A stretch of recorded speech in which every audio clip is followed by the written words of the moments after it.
विष्णु महेश। ब्रह्मा जी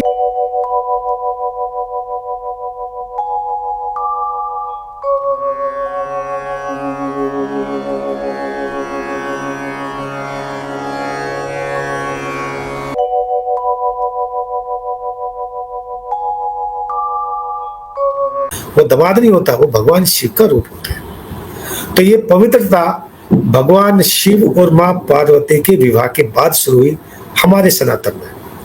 तब ये विवाह की परंपराएं तमाम चीजें शुरू हुई है।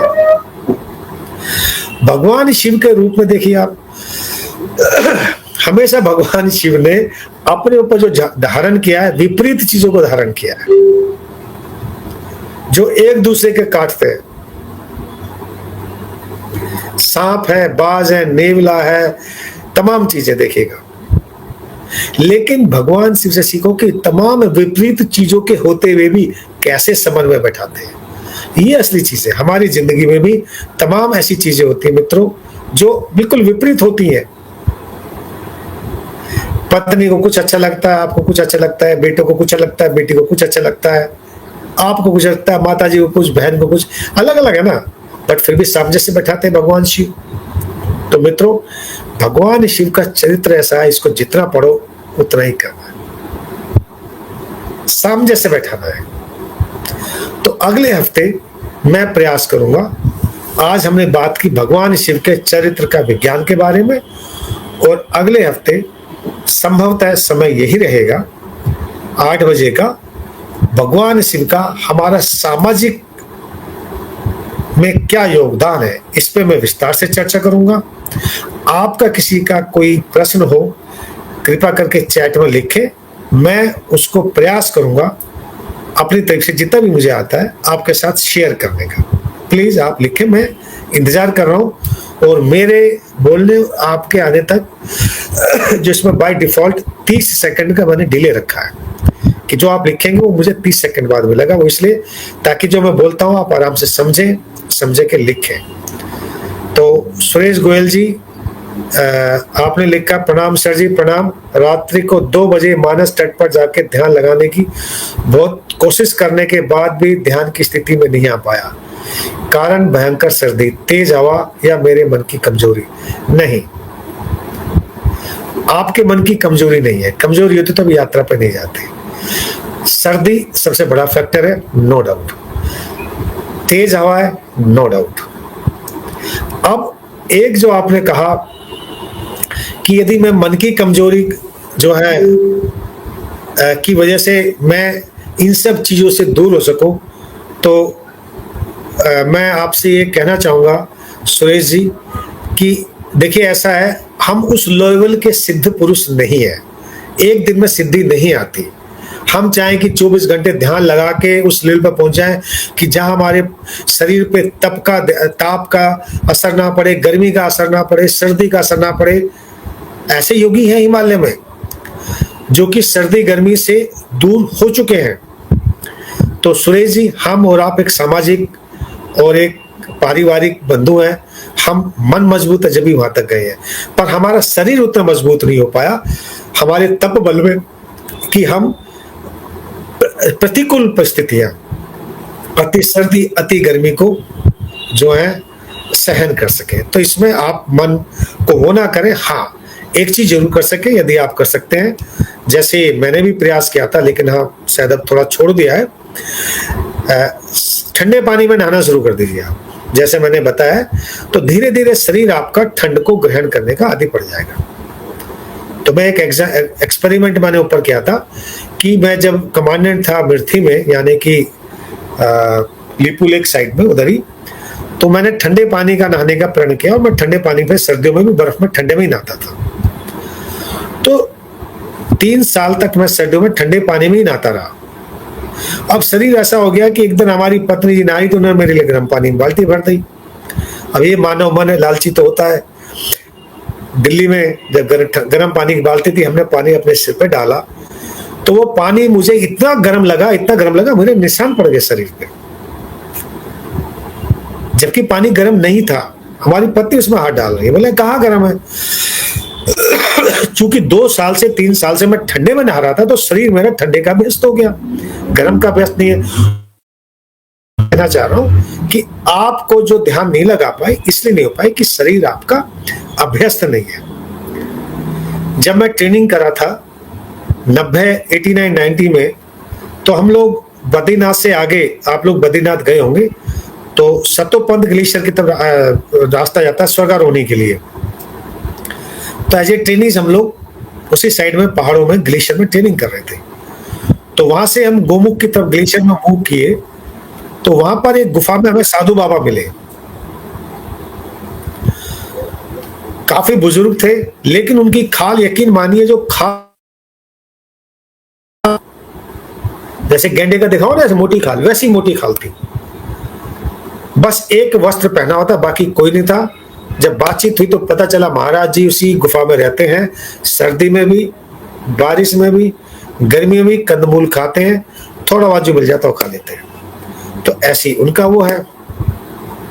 तो इसलिए सुरेश गोयल जी, मेरा यही भी निवेदन है कि आप मन में कोई शंका समाधान ना रखें, इसमें आपकी कोई गलती नहीं है, क्योंकि हम और आप पारिवारिक हैं। उतने समय अभी तप बल का हमारे अंदर पैदा नहीं हो सकता, कई जन्म लेने पड़े जब हम उस तप बल तक जाएंगे। रामपाल जी, आपने आग्रह किया कुमाऊं और कैलाश के नए संस्करण का प्रकाशन कर सकें। सुझाव अच्छा है, मेरा प्रयास रहेगा वर्ष 2026 में नया संस्करण मिल जाए। अपने साधनों से मैं करूंगा और कोशिश करूंगा 500 या 1000 किताबें छप जाएं, ताकि मैं अपने कैलाश यात्री को निःशुल्क जो भी यात्रा जाएंगे उनको मैं दे सकूं। बिल्कुल मेरे उसमें है, बिल्कुल प्रयास करूंगा। तो अब आप में से जो भी मित्र हैं जिनका मन में कोई शंका समाधान है, कर सके, मेरा जो भी अल्प बुद्धि होगी, छोटी बुद्धि, आपके प्रश्नों का उत्तर देने का। कैलाश मानसरोवर संबंधी आपके अंदर जो भी मन में वो आ रहा है, बिल्कुल आप जो है निसंकोच होके जो आप कह सकते हैं। और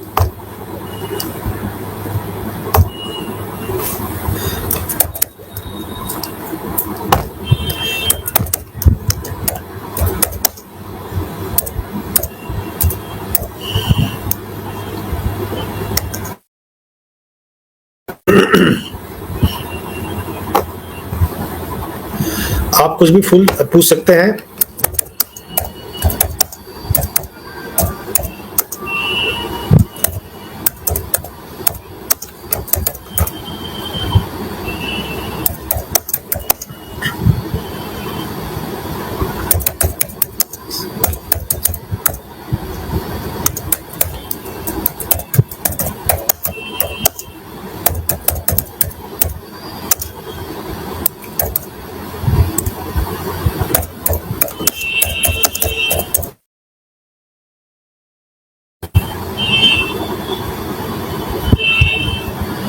मैं आपका प्रतीक्षा कर रहा हूं, आपके मन में जो प्रश्न है आप लिख सकते हैं।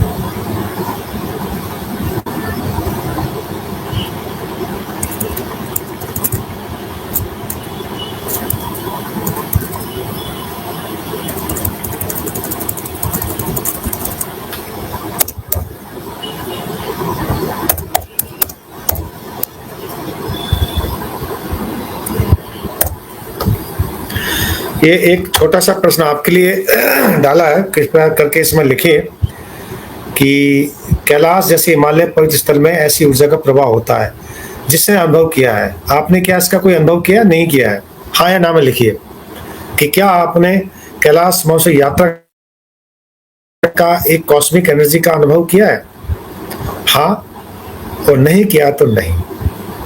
आप अपने चैट बॉक्स में देखिए, आपको पोल ओपन हो गए हैं।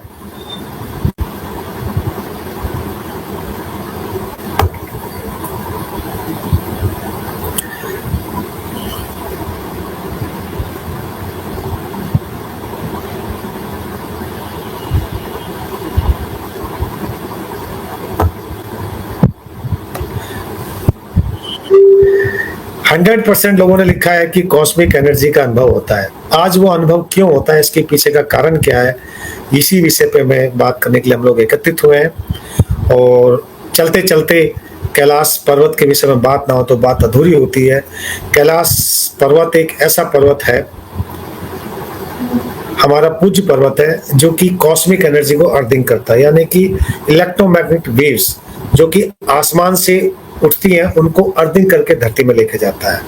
It is made up of graphite. आपको पता है कि graphite is a good electro conductor है, जो कि अर्थ का काम करता है। ऐसा कहा जाता है कि कैलाश के पास आपकी कॉस्मिक एनर्जी इतनी हाई हो जाती है कि आपके abnormal growth of hairs and nails abnormal हो जाते हैं। यही नहीं, कैलाश पर्वत पर अभी तक जितने लोगों ने चढ़ने का प्रयास किया कोई भी सफल नहीं हो पाया। एक रूस का जो है माउंटेनियर था, उसने कैलाश पर्वत पर चढ़ने का प्रयास किया।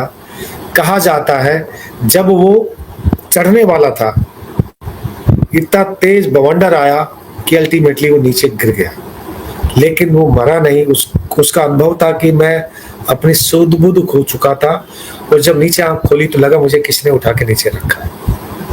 तो पहला एक जो वर्णन मिलता है रूस के एक पर्वतारोही थे जिन्होंने कैलाश पर्वत पर चढ़ाई करने का असफल प्रयास किया। यही नहीं, कैलाश पर्वत के ऊपर से ना तो कोई जहाज उड़ता है, किसी प्रकार की वायु गतिविधि कैलाश पर्वत के ऊपर नहीं होती। कहा जाता है कैलाश पर्वत के ऊपर से यदि कोई वायु जाता है वो अपनी दिशा भटक जाता है, इसलिए उसको अवॉइड किया जाता है।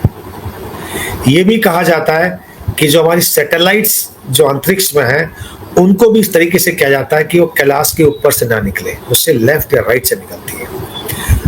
मित्रों, यही नहीं, एक थ्योरी ये भी है कि कैलाश पर्वत को हमारे पूर्वजों ने, यानी कि जिनको हम ईटीए बोलता है, एक्स्ट्रा टेरिटोरियल जो है, जिनको हम कहते हैं कि दूसरे ग्रह के प्राणी मान के चले, तो कहते हैं कि उन लोगों ने अपनी एक यहाँ बेस बना रखा है जो उड़न तस्तियाँ वहाँ से उड़ती हैं जाती हैं, और उसके अंदर बहुत अपना कोई एक्सपेरिमेंट टाइप कुछ किया हुआ है।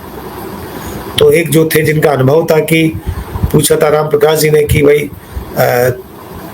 रात्रि को मानसरोवर में कुछ लोग आते जाते हैं, हो सकता है कि वो उड़न तस्तियाँ, हो सकता है, इसमें मैं दावे से कुछ नहीं कह सकता।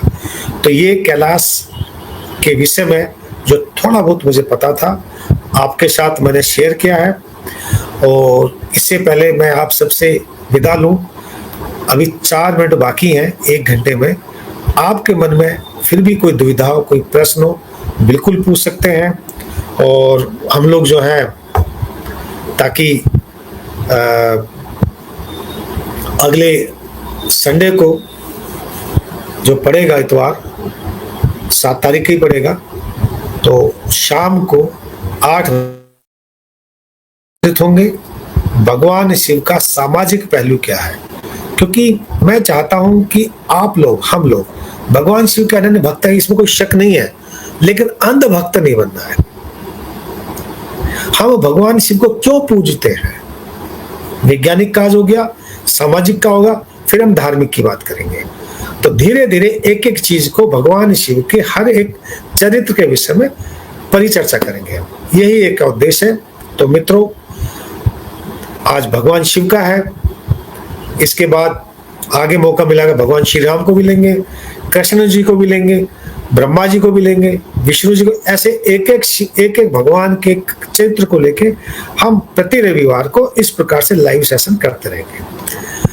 तो समय आ गया विदा होने का। आपका कोई प्रश्न मेरे पास अभी नहीं आया है, यदि है तो कृपया करके, अभी 2 मिनट शेष हैं, मैं इंतजार कर लेता हूं, नहीं तो फिर आपसे फिर मैं विदा लेने के लिए आपसे अनुमति चाहूंगा।